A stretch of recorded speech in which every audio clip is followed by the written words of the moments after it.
Meus amados, o texto é Mateus, dando sequência. O pastor Luciano ministrou no versículo 13, e nós estamos agora no versículo 14, 15, nos versículos 14, 15 e 16.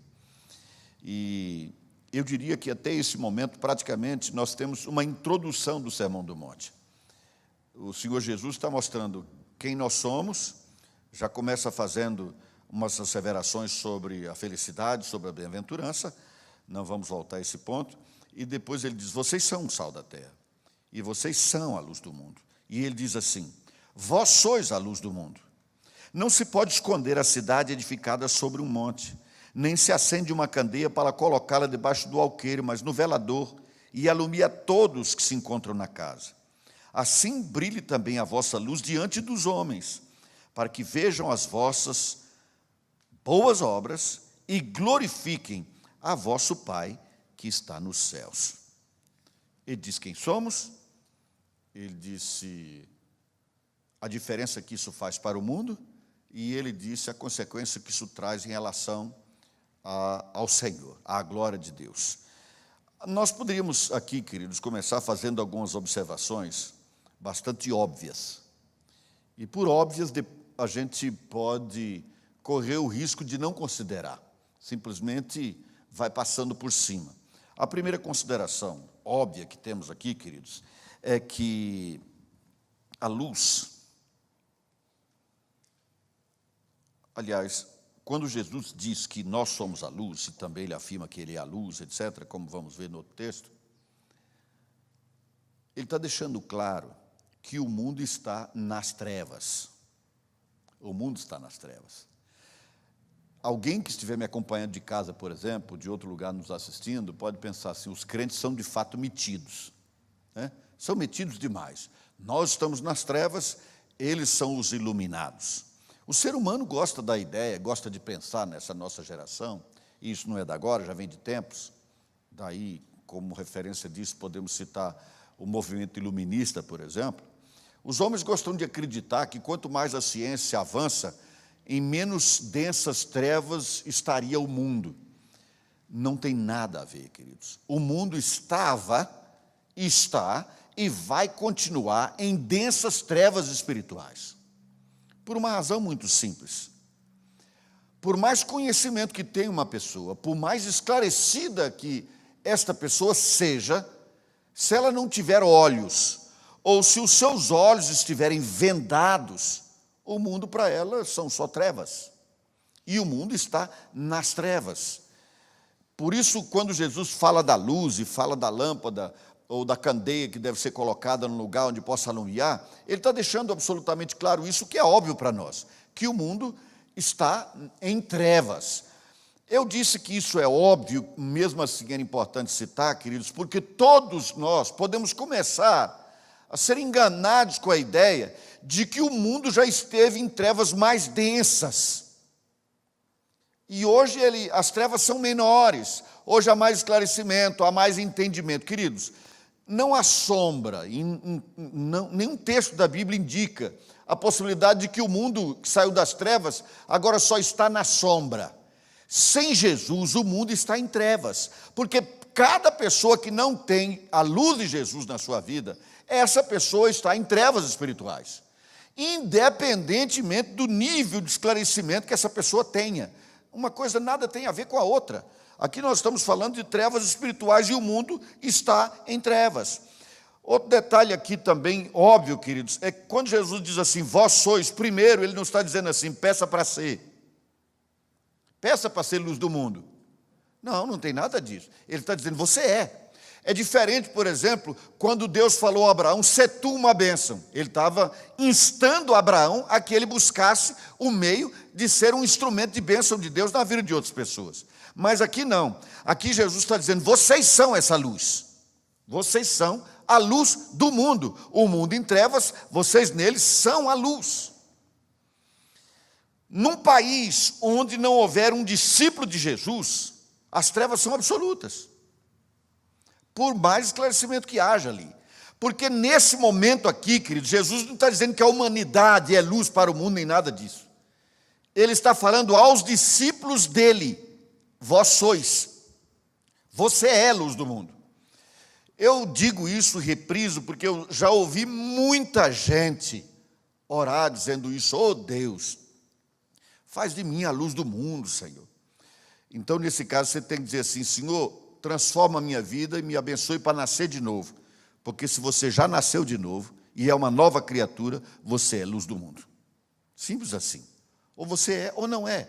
Se você está em Cristo, você é. Se você não está em Cristo, você não é. Então não tem que pedir para ser. Vou ler aqui 2 versículos ou 3 sobre essa questão que eu considero relevantes para esse momento. 1 de João 1,5 diz assim: Deus é luz e não há nele treva nenhuma, zero de trevas, no Senhor. Deus é luz. João 8,12: eu sou a luz do mundo. Quem disse isso? Jesus disse. Primeiro ele diz: olha, Deus, a Trindade, é luz e não há treva nenhuma na Trindade. Depois o próprio Jesus pessoalmente diz assim: eu sou a luz do mundo. E depois nós temos em Efésios 5,8 um texto que diz assim: pois outrora éreis trevas, porém agora sois luz no Senhor. Vejam aqui, queridos, que aqui ele estabelece o contraste absoluto. Nós éramos trevas, não é só que estávamos em trevas, nós éramos trevas sem Deus, sem Jesus. Agora nós somos luz no Senhor. No Senhor, por quê? Porque quando o Espírito Santo vem habitar em mim, Jesus está habitando em mim. Eu sou a luz do mundo, porque Jesus está em mim, e Jesus é a luz do mundo. Jesus em mim faz de mim luz do mundo. É nesse sentido que esse texto está dizendo. Nós somos. Então, discípulo de Jesus, você que está me ouvindo agora, e você está pedindo a Deus para ser luz, aprenda o que significa ser luz, continue conosco para você entender mais claramente ao final. Mas se você está em Jesus, você não tem que pedir para ser luz. Ou você está com Jesus e é luz no Senhor, ou você simplesmente não é, ponto, e você precisa de conversão. Em terceiro lugar, uma terceira observação. De novo, algo muito óbvio. Luz e trevas são um contraste absoluto. Isso é o lulante, não é, queridos? É óbvio, lulante. Luz e trevas são um contraste absoluto, uma antinomia. Não caminha junto, não pode ser nunca algo similar, parecido, próximo. Porque um é o contraste do outro. Se você fechar hermeticamente esse ambiente aqui e não permitir a entrada de nenhuma luz, e eventualmente você riscar um fósforo bem pequenininho, quanto mais trevas houver neste ambiente, mais claramente vai se perceber a luz. Eu estou dizendo isso, reprisando ideias antigas, por quê, queridos? Porque há uma ideia comum entre o povo de Deus de que o mundo está entrando em trevas tais que a gente começa a viver as trevas e entrar nas trevas sem perceber. Isso é impossível. Impossível. Porque na hora que você risca uma fagulha que se acender aqui dentro, nesse ambiente totalmente fechado, sem entrada de nenhuma luz, qualquer faísca será percebida. Então, nesse caso, a luz continua luz. Ela pode estar perdendo o brilho, ela pode estar sendo uma tentativa de esconder, como vamos ver, mas ela é luz, ponto. Não tem como você ser meio luz e... Não, eu sou luz, mas hoje nem tanta luz assim. Não é essa a ideia. Luz e trevas são antinomia. Vamos lá. Na carta de Paulo aos Tessalonicenses, capítulo 5, ele deixa isso absolutamente claro. Ele diz assim: nós somos do dia, não da noite. Nós somos da luz, não das trevas. Não das trevas. Nós éramos das trevas. Agora nós somos da luz e não das trevas. Meus amados, aí quando a gente diz isso, a pessoa começa a pensar assim: como é que eu vou agir para ser luz? Antes de pensar nisso, antes de pensar em ação, porque vamos mostrar isso, é preciso que você tenha claro na sua mente, todos nós temos que ter isso muito claro, da nossa condição em Cristo. Não é porque eu me esforcei para isso, não é porque eu me tornei interessante para que isso aconteça. No momento que eu nasci de novo, eu me tornei luz do mundo. Ainda não depende do que eu fiz, do que eu falei, do que eu ensinei, do meu comportamento, não depende de nada ainda. Lembrem-se que Jesus estava trazendo instruções a 12 discípulos que praticamente não sabiam nada, porque mesmo tendo andado um tempo com Jesus, Eles praticamente não entenderam muita coisa. E tinham comportamentos, inclusive, muito estranhos. Vocês vão se lembrar, por exemplo, que o apóstolo Pedro, no dia que Jesus foi preso no Getsêmani, Pedro sacou uma espada e cortou a orelha de Malco, um dos soldados que estavam lá. Pensem nisso. Agora, abrindo e fechando um parênteses, coisa estranha é que Jesus não tenha proibido ele levar a espada, né? Porque não era um canivete escondido num canto qualquer da roupa, era uma espada. E ele sacou essa espada e cortou a orelha do moço. Jesus não proibiu, considera muito estranho que um dos discípulos dele andasse armado de espada. Mas eu estou dizendo isso por quê? Porque ali ele ainda pensava que tinha que cortar o pescoço de alguém. Ele não estava entendendo ainda. Mas Jesus já tinha feito essa afirmação. Vocês são a luz do mundo. Claro, queridos, que a obra não estava completa, porque Jesus não tinha morrido na cruz ainda. Mas como já foi dito aqui, a igreja não nasce em Jesus. Ele diz a minha igreja, mas a salvação precede. A igreja como nós a conhecemos hoje, não. Mas a salvação em Jesus precede a morte de Jesus. Porque, do contrário, todo mundo que viveu antes de Jesus, os homens de Deus do passado e mulheres de Deus, estariam todos no inferno, o que não é fato. Eles morreram na expectativa, na esperança da vinda do Messias, mas a fé no Messias já estava lá, ainda que numa compreensão estranha, mas estava. Nós sabemos, por exemplo, que Deus pré-anunciou o Evangelho a Abraão, que se tornou o pai da fé. Ele recebeu antes de nós a pregação do Evangelho. Antes de nós. A Bíblia diz que Deus pré-anunciou o Evangelho a ele. Ou seja, aquilo que iria acontecer, ele ficou sabendo. Nós agora sabemos o que já aconteceu. Mas é importante a gente entender, queridos, com clareza a nossa condição. Sabe por quê, irmãos? Porque senão a gente fica com aquele equívoco assim, será que hoje eu estou sendo luz do mundo? Não, eu hoje fiquei nervoso ali, soltei uma palavra indevida, não sou luz do mundo. À tarde eu recupero. Aí eu li a Bíblia, orei uma meia hora, voltei a ser luz do mundo. Não existe isso, queridos. É luz ou não é luz? Simples assim. Nós não somos das trevas, somos da luz. Nós não somos da noite, somos do dia. Não temos nada com as trevas, nada. Nada com as trevas. A representação máxima das trevas seria o inferno. Jesus disse, o inferno não tem nada em mim. Nada em mim. Não tem nada em você para o inferno. Não tem nada dele também em você. Quando Jesus entrou, regenerou você, lavou você no sangue dele. Vós sois luz. E é um contraste absoluto, você não está no caminho. Agora, queridos, por que há esse embate, por mais que a gente não o queira, em relação ao mundo que está nas trevas? Porque, queridos, o problema para o mundo é que a luz revela o que está nas trevas. A luz revela o que está nas trevas. Quando alguém fica sabendo que Jesus na sua vida faz de você a luz, e você é salvo, agora a vida dele está posta em xeque. Bom, se ele em Jesus está salvo, eu estou o quê? Se ele nasceu de novo porque Jesus está na vida dele, e eu que não passei por essa experiência, sou o quê nessa história? O grande embate, a grande dificuldade, uma guerra eterna da luz com as trevas é também nesse sentido. Porque quem está nas trevas não consegue perceber o que significa essa luz, mas ele entende que agora nós nos sentimos maiores do que os demais e os estamos colocando contra a parede. Quando, na verdade, deviam entender o oposto. Quando o Espírito Santo abre o entendimento, isso é entendido de maneira diferente. Bom, pera lá. Porque a luz tanto revela o que está nas trevas, como a luz também aponta o caminho.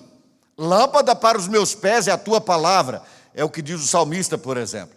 A lâmpada é que mostra o caminho, que indica onde você deve caminhar. Como essa pessoa não consegue perceber a luz, quando você afirma que você está no caminho, conhece o caminho, trilha no caminho certo, ele vai pensar que você está se tornando uma pessoa arrogante, soberba, que quer se impor sobre ela. E aí a luz na sua vida vai mostrar as trevas que estão na vida daquela pessoa. E isso provoca o choque. Isso provoca a dificuldade. Isso traz essa inquietação da não aceitação plena em muitas situações da história, inclusive com agressão forte, a não aceitação do povo de Deus, dos discípulos de Jesus.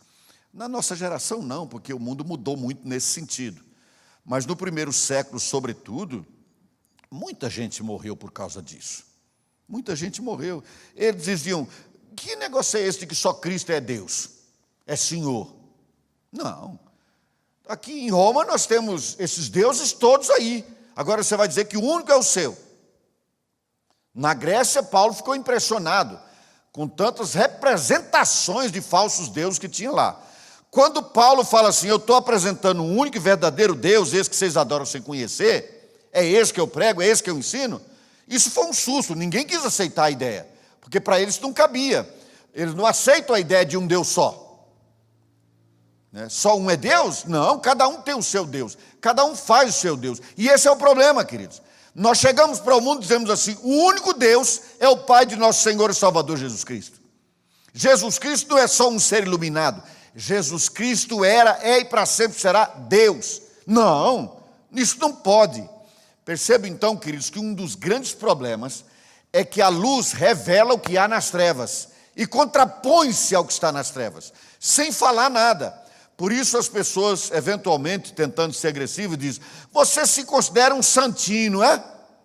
Mas e fulano de tal? Ele sempre encontra alguém que cometeu algum equívoco para aprontar para aquela pessoa. Essa semana mesmo eu ouvi alguém dizendo isso. Eu disse, você vai dar conta da sua vida, não da vida dos outros na presença de Deus. Porque a pessoa quer sempre um álibi, para continuar na vida torta que leva. Um dia uma pessoa veio à igreja e eu conversei com ela sobre mudança de vida. Ela, não, mudar eu não quero. Falei, então você quer o quê na igreja? Não, porque realmente mudar eu não quero. Eu disse, você quer continuar bebendo, farriando, e vida sexual livre e tal, é isso que você quer.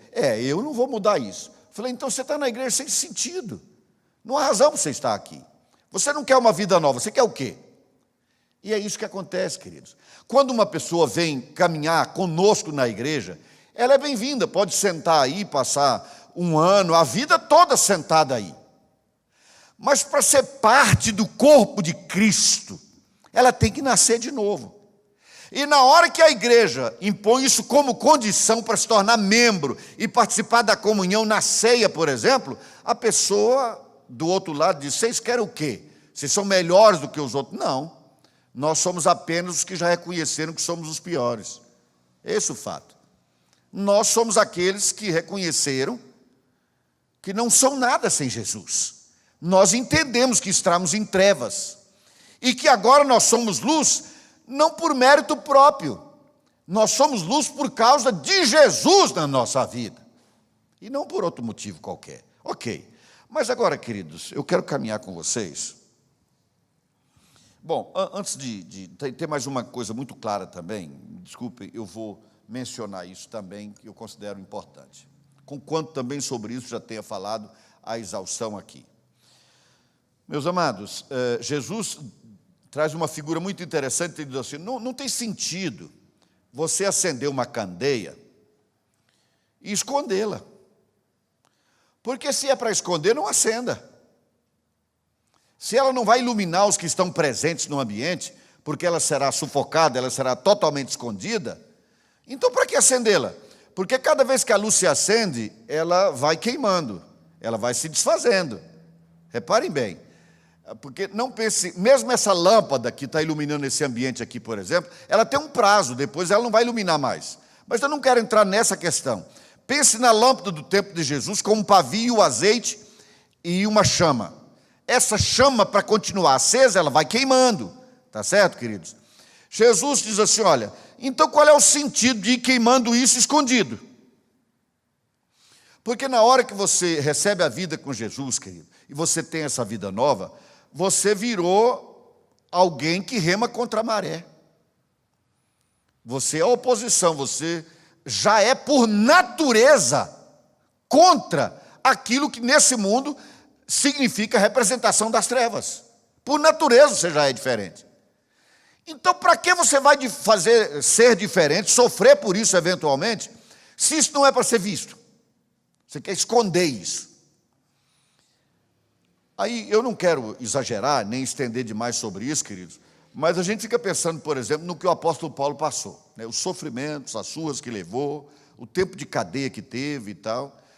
E ele esconder tudo isso. Aliás, que fique bem claro, ele só passou pela cadeia e tudo mais porque ele não escondeu. Não é? Ele não escondeu. Quando a luz começa a expor o outro, ele acha ruim. Ele se sente agredido. Não foi o problema, por exemplo, de João Batista? Jesus falando sobre João Batista, e sobre isso já falamos aqui também numa manhã, ele disse, ele era a luz, e vocês quiseram por um tempo, não é, caminhar com essa luz. Ele era a lâmpada que ardia e alumiava, foi o que disse Jesus. Lâmpada que ardia e alumiava, ou seja, queimava enquanto produzia luz. O que aconteceu? Um dia ele chegou para o rei e disse, você não pode dormir com a mulher do teu irmão. Está vendo aí o contraste, queridos, a antinomia?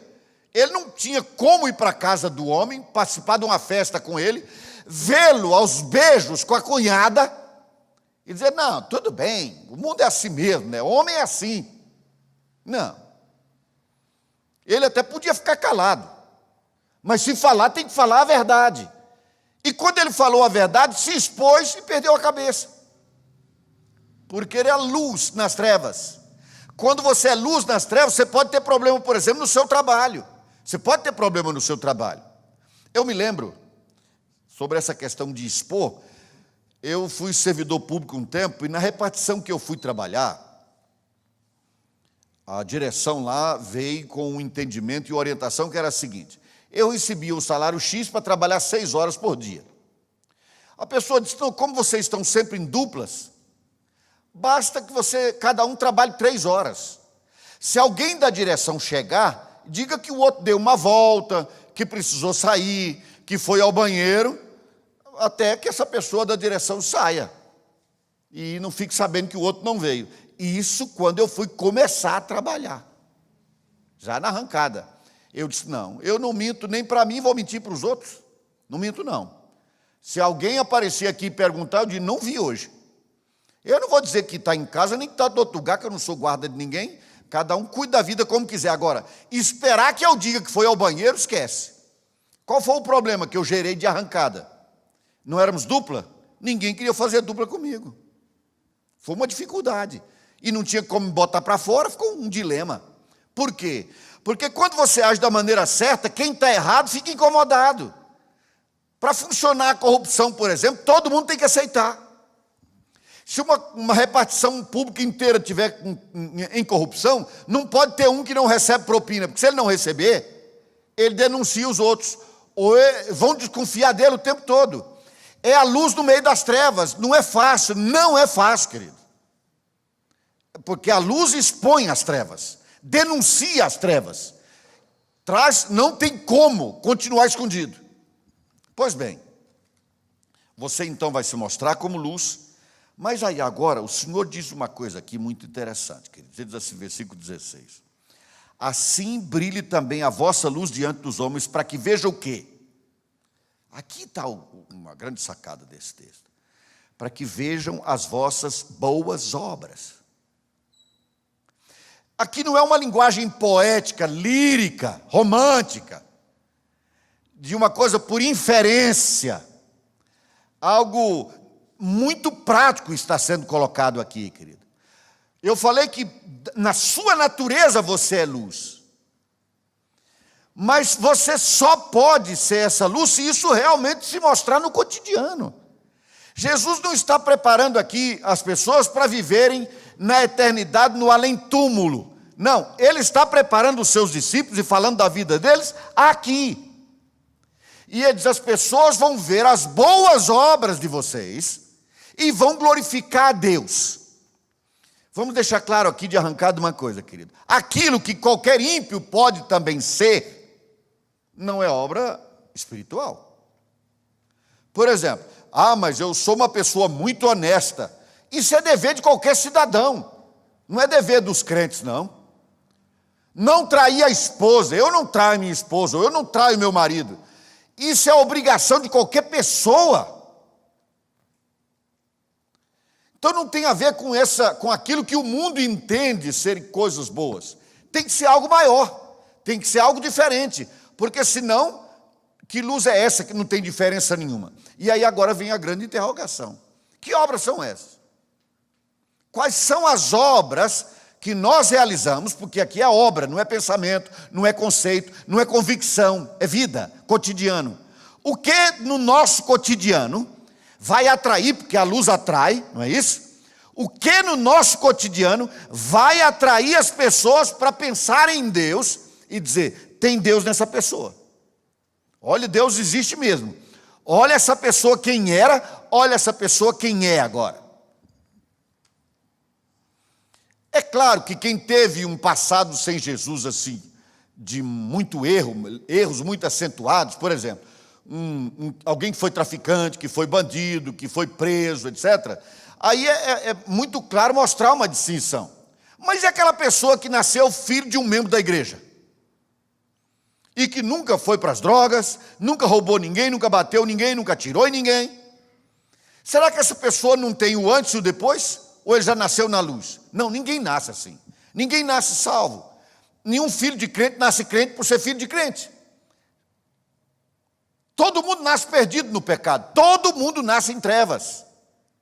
Então, mesmo aquele que nasceu filho de uma quarta geração de membros de uma igreja, nasceu em trevas. E ele tem que entender o antes e o depois na vida dele. Problema é que a gente compara o antes e o depois com vida na igreja. Isso aqui é o relacionamento dos remidos que se reúnem em comunidade. Mas tem algo que está além disso e que precede a isso. Mesmo para o filho do crente tem o antes e o depois. Todo mundo tem que nascer de novo. Todo mundo tem que nascer de novo.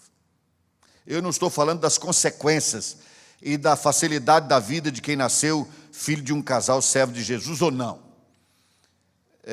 Se você acompanhar na internet, deve ter isso, por exemplo, você vai perceber que a equipe do Billy Graham, aquele ex-evangelista americano, falecido há poucos anos, fez uma pesquisa na vida de dois homens.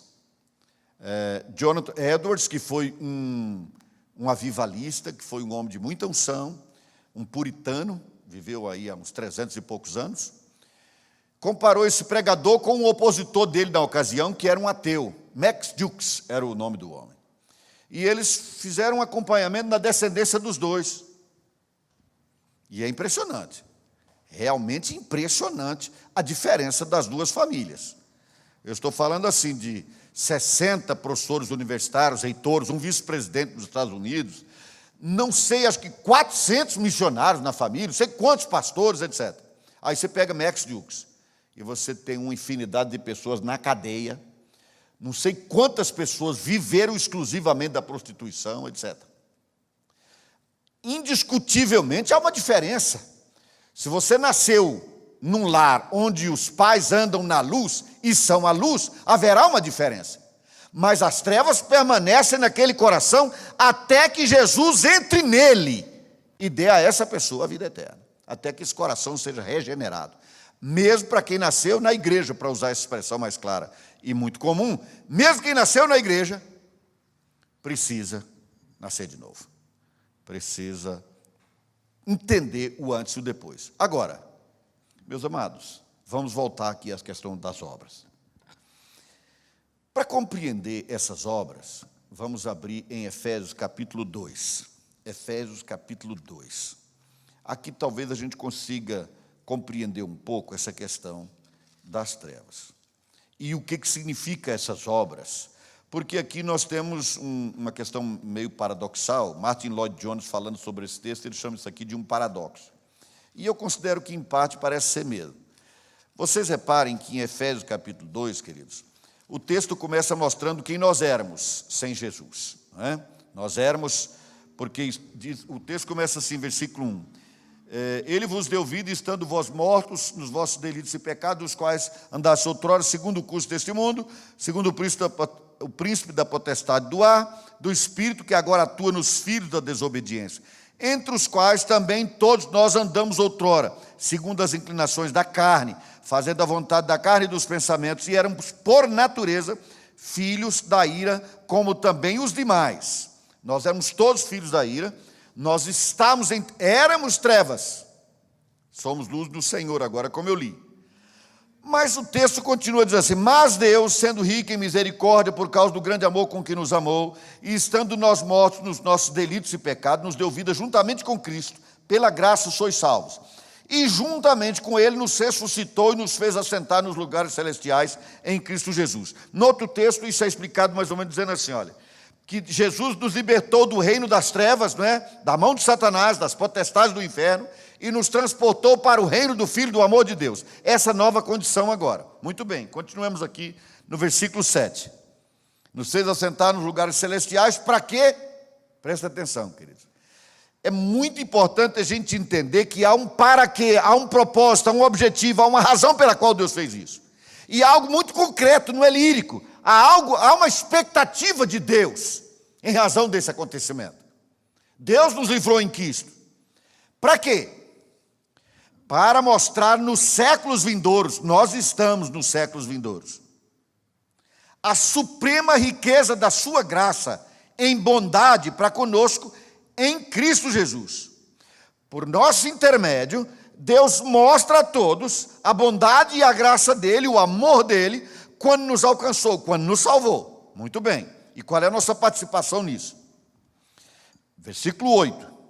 Aqui, o Martin Lloyd Jones, no seu maravilhoso, ótimo livro, aliás, aconselho todos, enquanto nós estamos meditando aqui sobre esse Sermão do Monte, queridos, compre esse livro de Martin Lloyd Jones, leiam esse livro. São sermões baseados no Sermão do Monte. Muito, muito bom mesmo. Eu, pelo menos, gosto muito. E é aqui que ele diz que há uma questão paradoxal, porque ele diz assim: porque pela graça sois salvos, mediante a fé. E isso não vem de vós, é um dom de Deus, é presente dele. Mas também não vem de obras, para que ninguém se glorie. Ora, veja que aqui está fechando um raciocínio. Jesus diz: os homens devem ver as boas obras em vocês, isso vai atrair para Deus, não para mim. É como se a minha vida iluminasse o caminho para outros, na direção de Deus, não na minha direção. E porque aqui agora ele diz assim: mas não é por obra que isso acontece, não é por obra sua que você é luz do mundo, não é por obra sua que você nasceu de novo, não é por obra sua que você deixou as trevas, é pela graça de Deus, exclusivamente pela graça de Deus, por bondade dele. Agora repare, irmãos, não é por obra que ninguém se glorie. Versículo 10, pois nós somos feitura dele, criados em Cristo Jesus, para quê? Para boas obras, as quais Deus de antemão preparou para que andássemos nelas. Olha que coisa interessante, queridos. Deus não nos salva por causa das boas obras. Deus nos salva para as boas obras. Deus não nos salva por sermos santos. Ele nos salva para sermos santos. Esse entendimento é claro na doutrina reformada. Absolutamente claro. Nós não somos salvos porque somos bons ou melhores do que quem quer que seja. Do que quem quer que seja. Nós não somos salvos porque somos bons. Nós somos salvos para sermos bons. Nós somos salvos para realizarmos boas obras. Não porque realizamos boas obras, mas para realizar boas obras. Meus amados, aí agora, eu deixo claro aqui o seguinte: por esse texto aqui, a pessoa pode olhar para si mesmo e verificar a sua condição. Espera aí, eu era trevas, eu agora sou luz. Eu sou luz para praticar boas obras, para que as pessoas glorifiquem a Deus pelas minhas boas obras. Quais são essas boas obras? Eu pratico essas boas obras? Meus amados, como a Bíblia, nesse caso aqui, a palavra do apóstolo Paulo, ele não deixa claro que obras são essas nesse texto. A gente apenas compreende que nós estamos numa condição, experimentamos a regeneração em Cristo, e Deus nos preparou para que nas eras vindouras todos saibam da bondade, da graça de Deus por nosso intermédio, e Deus preparou obras para nós andarmos nela, e nós temos que responder essa pergunta: que obras são essas que Deus preparou de antemão?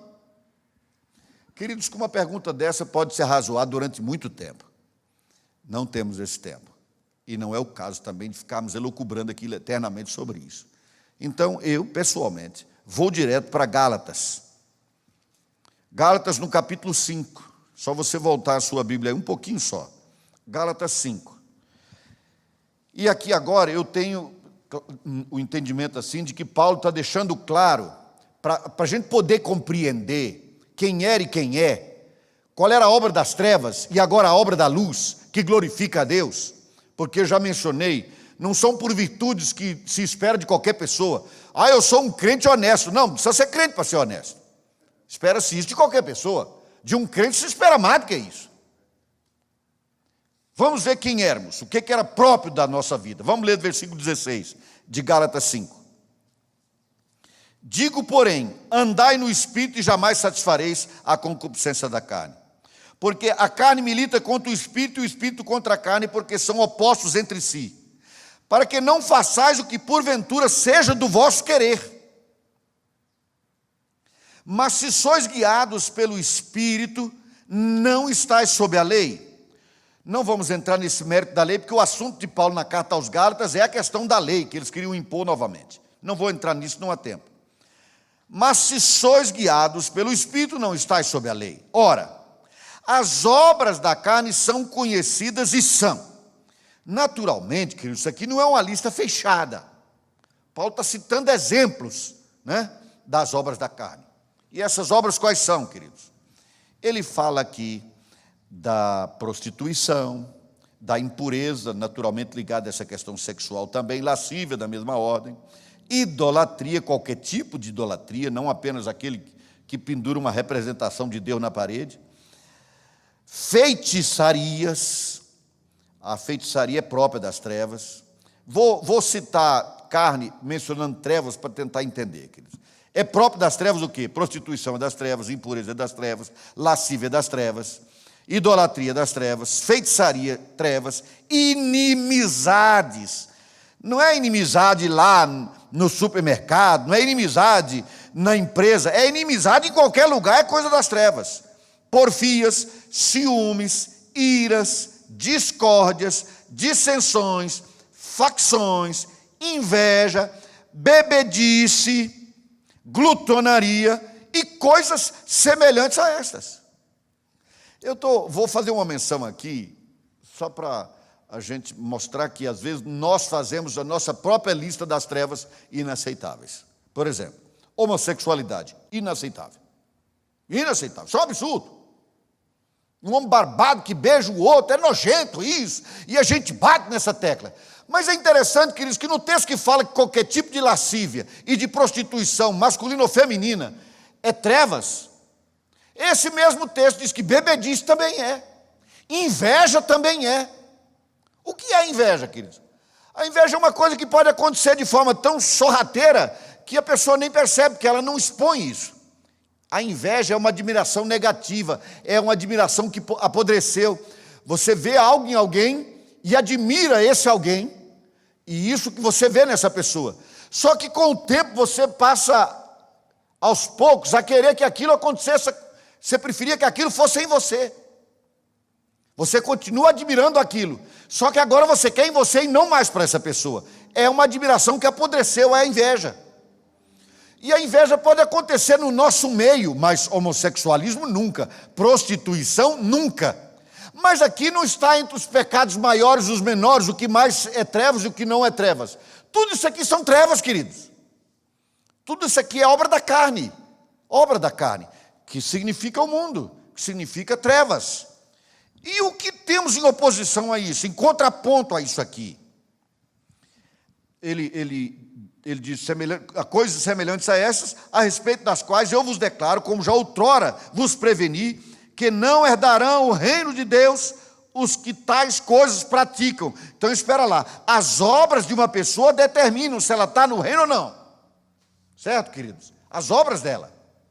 Agora, eu entendo que Paulo vai listar parte daquilo que Deus entende, que foi o que ele preparou para que nós andássemos nela. Ele diz assim, mas o fruto do Espírito é. Não há dúvida de que o plural no primeiro caso e o singular no segundo faz muita diferença. O primeiro plural diz inveja, bebedice, etc. Você pode fazer uma coisa ou fazer outra. Mas o que dá entendimento na sequência aqui, queridos, é que o fruto do Espírito, a obra do Espírito, você não tem como viver uma e negligenciar a outra e dizer, isso para mim, isso eu não consigo, sinto muito, isso eu não consigo. Porque você é luz ou não é luz? Não, nesse ponto aí eu estou ainda na sombra.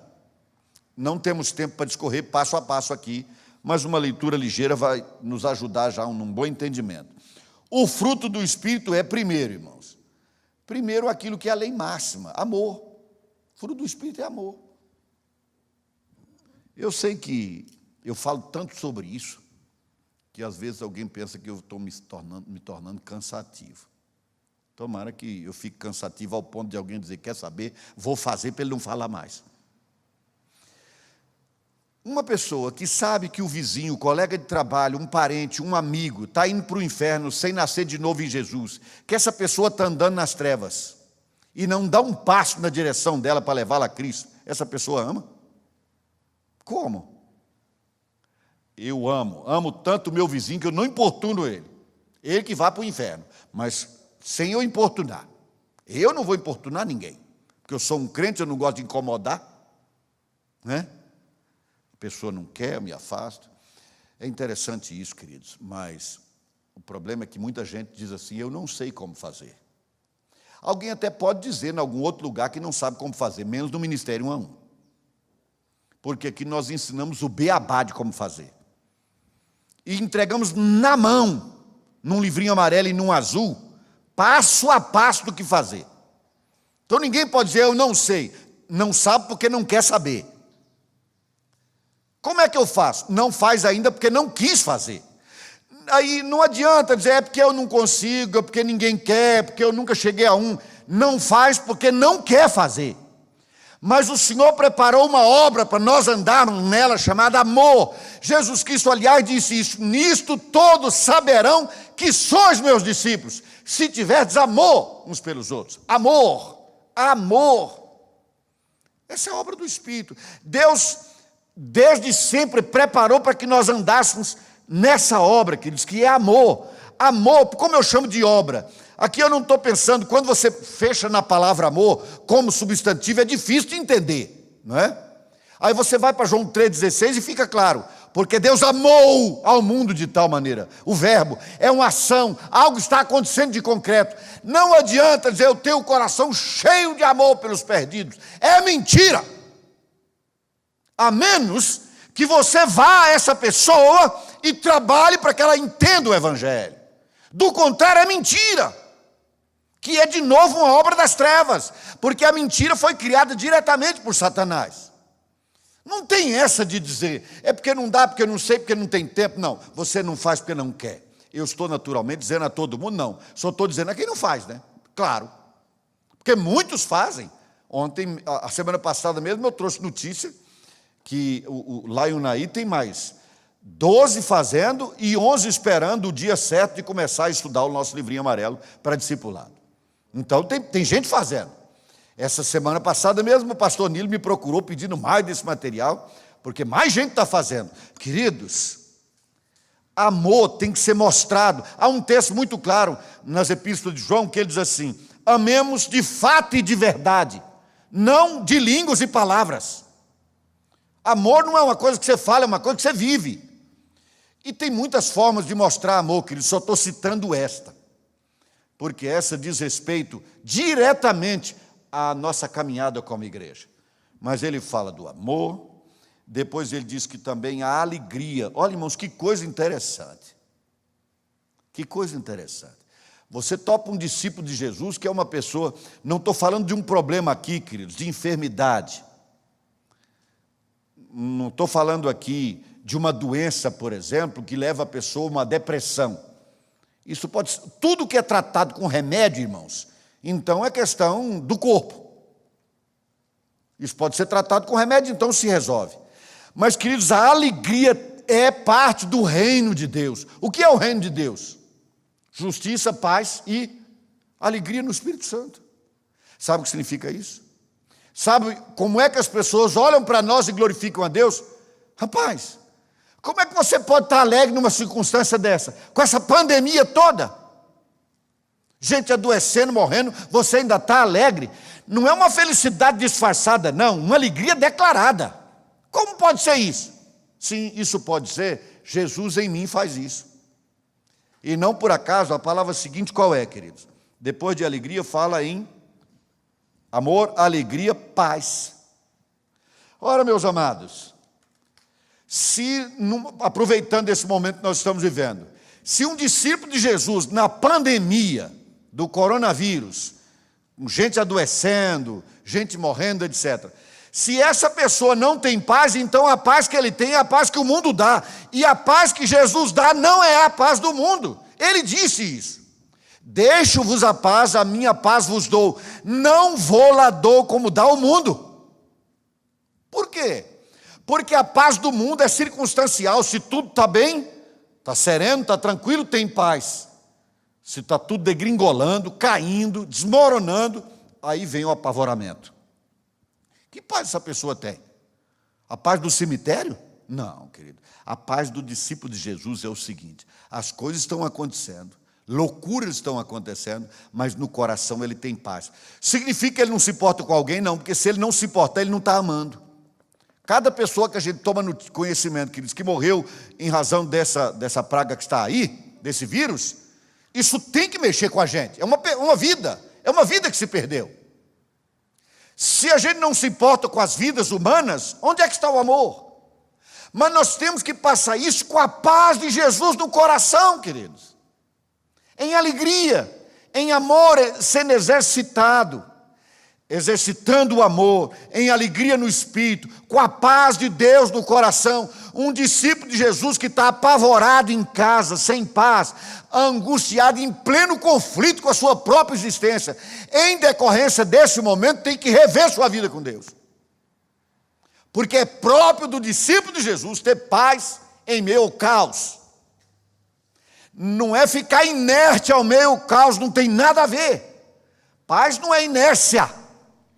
Você faz o que tem que fazer com paz no coração, mesmo que isso aparentemente, externamente, pareça uma enorme tribulação. Exemplo disso, o apóstolo Paulo foi surrado, jogado numa masmorra, e o que ele fez lá? Com a alegria do Espírito Santo, em paz, ele cantava. E o que aconteceu na sequência? A conversão do carcereiro. Vejam as vossas boas obras e glorifiquem ao Pai que está nos céus. Depois que houve uma operação do poder de Deus lá e a cela se abriu, o carcereiro disse: Paulo, o que eu posso fazer para ter essa salvação? O que eu posso fazer para experimentar isso que vocês vivem? Crê no Senhor Jesus e você vai ser salvo. Entende isso, querido? O que Jesus está dizendo é assim: viva dentro daquilo que Deus te preparou para viver, e você vai provocar alguma coisa em alguém. Pegando o raciocínio lá que trouxe o pastor Luciano semana passada sobre o sal, eu gosto muito dessa figura, querido. Você vai a um churrasco, estava salgado, e o dono da casa disse: aqui nós não vamos servir nada para beber, nem água. Começou o churrasco ao meio-dia, só vai ter refrigerante ou água às 5 da tarde, quando for para partir o bolo do aniversário. Você vai ver as pessoas vazarem dali, porque o sal provoca sede. Irmãos, esse é um bom entendimento. A nossa vida tem que ser uma vida tal que provoque sede de Deus nas pessoas. Elas vão dizer assim: como é que você consegue ter alegria? Como é que você consegue ter paz? Como é que você consegue mostrar amor ao invés de cuidar só da sua própria vida numa situação triste dessa? Você diz porque eu sou bonzinho, porque eu sou legal? Não, Jesus na minha vida, é Ele que faz isso. Eu não faço nada, não é obra minha, é obra de Deus em mim. E Deus me preparou para viver assim. Essa obra Deus preparou para mim desde sempre.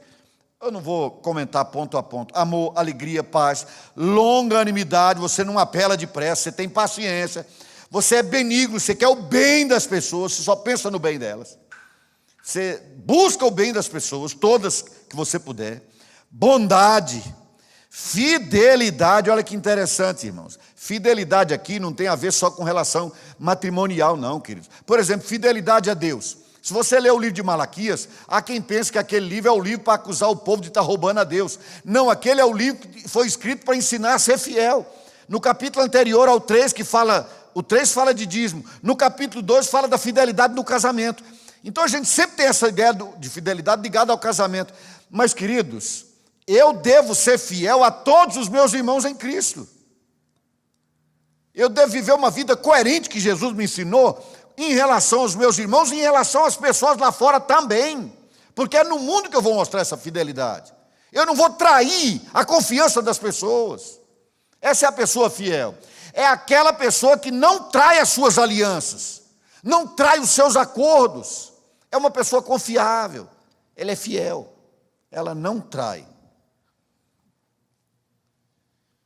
Benignidade, bondade, fidelidade, mansidão, domínio próprio. Eu entendo que esses dois raciocínios são muito próximos. Quem é uma pessoa mansa, querido? Uma pessoa mansa é uma pessoa que, mesmo podendo, não se defende. Ele pode massacrar o outro, mas não faz isso. Ele aguenta o tranco, engole seco e toca a vida. Por quê? Porque ele vai esperar no Senhor. É muito importante a gente entender esse raciocínio. Você vai a uma feira agropecuária e lá tem um boi de 1 tonelada. Aí a pessoa passa a mão no touro para todo lado, e no pescoço enorme dele, e diz: esse touro é manso. É verdade, esse touro é manso. Realmente é mansidão, porque se ele bater com a cabeça em você, ele te joga longe. Mas ele deixa. Outra pessoa quer mostrar para a criança que a minhoquinha é inofensiva e diz assim: ela é mansinha, aí põe na mão. Mas se essa minhoca tivesse a proporção do tamanho do touro, talvez comesse a pessoa. Ela não é mansa, ela é indefesa, é diferente. Ela não tem como apresentar defesa contra você. O manso é aquele que pode se defender, mas não faz. Ele pode massacrar o outro, mas não faz. Ele deixa passar, entrega para Deus. Isso, querido, é uma obra para a qual Deus nos preparou para andarmos nela. Domínio próprio, a pessoa que se controla. Se há uma coisa que evidencia que a pessoa precisa recomeçar, repensar a vida com Deus, é quando a pessoa diz: eu sou de tal lugar, com a gente lá é o seguinte, não vai desaforo para casa. Eu não consigo me controlar. Eu me controlo em muitas coisas, mas se acontecer isso aí, eu perco o controle. A pessoa fala isso como se fosse uma qualidade ou um problema que pode tocar. Não faz diferença. Queridos, não são os frutos do Espírito, é o fruto.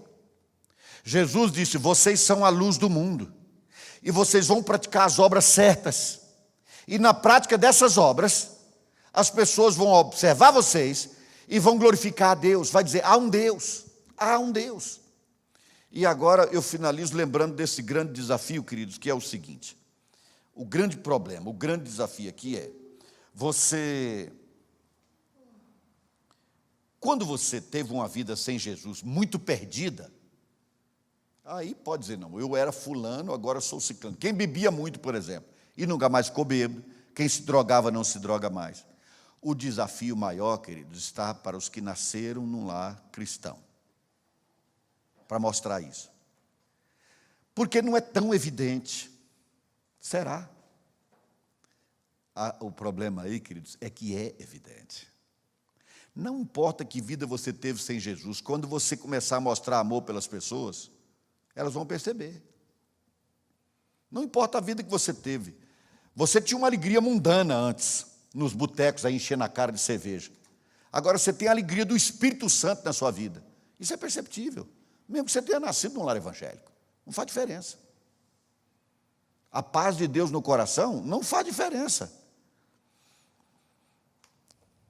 Eu estou falando dessa forma, queridos, e já caminhando para encerrar esses raciocínios, para deixar claro o seguinte, irmãos: não é, repito, uma situação imaginária, não é uma questão meramente conceitual, é dia a dia, é no dia a dia. Quando, pelo menos, a metade de nós, olha o que eu vou dizer, tudo que são dados da minha cabeça, quando pelo menos a metade de nós que nos declaramos discípulos de Jesus, vivemos a metade daquilo que Deus espera, esse mundo vira de cabeça para baixo. Esse país vira de cabeça para baixo. Mas há uma ausência de manifestação da luz, queridos. E a gente percebe isso de forma muito clara. Por exemplo, aqui é só um exemplo. Quando duas pessoas convivem no mesmo ambiente de trabalho, durante 1 ano, 2, 3, 4, e se encontram na igreja. Eu já vi isso mais de uma vez. Mais de uma vez. Aí se encontra na igreja. Ué, fulano, você aqui? É. Ué, mas quem te convidou? Não, eu sou crente. Eu resolvi visitar essa igreja hoje. O outro diz, mas eu também sou. Estão há 2 anos juntos, na mesma repartição de trabalho, mas ninguém sabia. É o crente agente secreto. Né? Ele não quer que ninguém saiba. Não, eu não vou incomodar ninguém com isso. Querido, se ninguém sabe, você está em pecado. É simples assim. Jesus não deu opção. Não, eu sou uma luz reservada. Eu sou uma luz escondida. Não se pode acender uma lâmpada. Ele não acendeu essa chama em você para esconder. É isso que ele está dizendo. É isso que ele está dizendo. Você é luz porque ele é luz. E você só é luz porque ele que é a luz está em você. E ele não está em você para ser escondido. Senão ele estaria no outro. Ele está em você e ele está em mim para mostrar isso. Jesus quer mostrar isso. É por isso que nós estamos aqui. Ele nos salvou para mostrarmos nos séculos vindouros a graça de Deus, o amor de Deus, a bondade de Deus, a misericórdia de Deus na nossa vida. E nós mostramos isso em obras, não em conversas, não em conceitos teológicos bem elaborados. Nós mostramos isso no cotidiano. É uma pergunta que não tem que necessariamente ser respondida, porque é circunstancial. Mas eu faço a pergunta para a reflexão de todos. Nessa pandemia, o que evidenciou na sua vida que você tem Jesus no seu coração? Qual foi a diferença entre você, como discípulo de Jesus, e um que continua nas trevas nessa pandemia? Ou tudo é igual? O que nós dissemos lá atrás, e assim encerro, querido? Quanto mais densas são as trevas, mais facilmente se percebe a luz. Nessa pandemia, queridos, você é a luz? Alguém pode dizer assim, rapaz, estava difícil demais. Felizmente encontrei um discípulo de Jesus que clareou as coisas para mim. Eu agora estou querendo conhecer essa paz, esse amor, essa bondade, esse domínio próprio que essa pessoa tem, essa mansidão, essa alegria de Deus, essa paz de Deus no coração, eu vou conhecer agora. Pensa nisso, querido. Porque senão é uma mera repetição de palavras. E nós vamos repetir isso aqui eternamente. E as pessoas vão ouvir e vão dizer, é isso mesmo. Não adianta dizer, é isso mesmo. Saia daqui desse tempo, querido. E você saia de casa depois de me ouvir e faça diferente.